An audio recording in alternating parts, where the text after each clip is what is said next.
students, this is 11th class biology chapter 10 cell cycle and cell division, and today we will discuss homework solutions of lecture number 4. So this is question number 9 of NCERT. Find examples where daughter cells from meiosis are equal in size and where they are found unequal in size. So first, during formation, you know that meiosis division occur during gamete formation, right? Means during sperm formation and during egg formation. So when sperm formation occur due to meiosis division, daughter cells which are formed are equal in size. Okay, so during formation of male gametes, or you can say sperm, 4 daughter cells are formed and these 4 cells are equal in size. Now, next is about the female gamete formation. For that also meiosis division occur, right? The formation of female gamete, that is ovum, during meiosis result in formation of 4 daughter cell which are unequal in size. Out of these 4, one larger size cell is formed and that larger size cell is ovum, and other 3 cells which are formed are smaller in size called polar bodies. Alright, so only one egg is formed due to one meiosis division. Right, other 3 are polar bodies which are very small in size.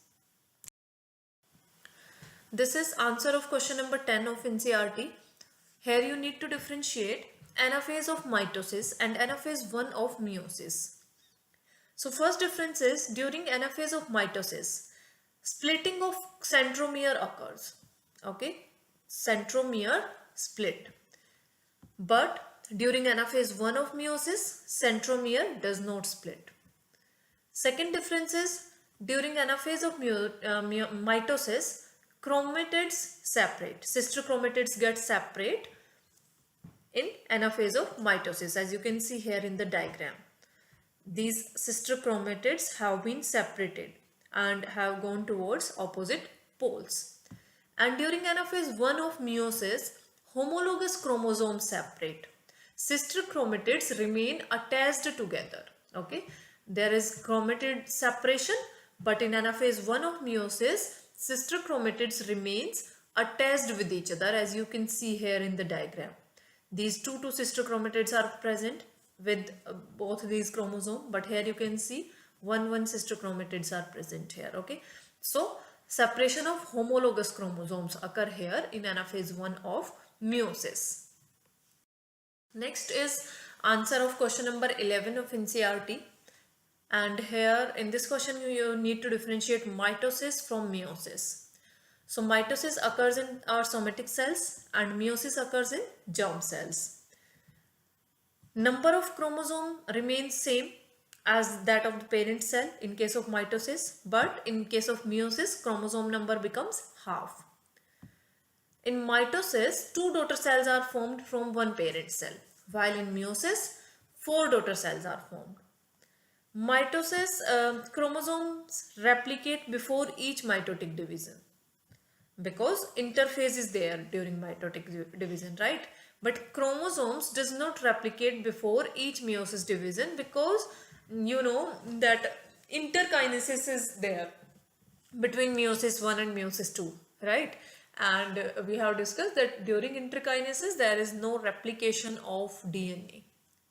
So chromosomes does not replicate, we can say. This is question number 12 of NCERT, and here you need to tell about the significance of meiosis. We have already discussed about it, that meiosis division conserves the specific chromosome number of species due to formation of gametes and then fusion of gametes to form the zygote, right? Next thing, it brings genetic variability in the population due to crossing over and recombination during the Pachytian stage of prophase 1 of meiosis. And these variations are significant for the evolution process. Also, a very important thing, it produces gametes for sexual reproduction. So it is important for sexual reproduction also.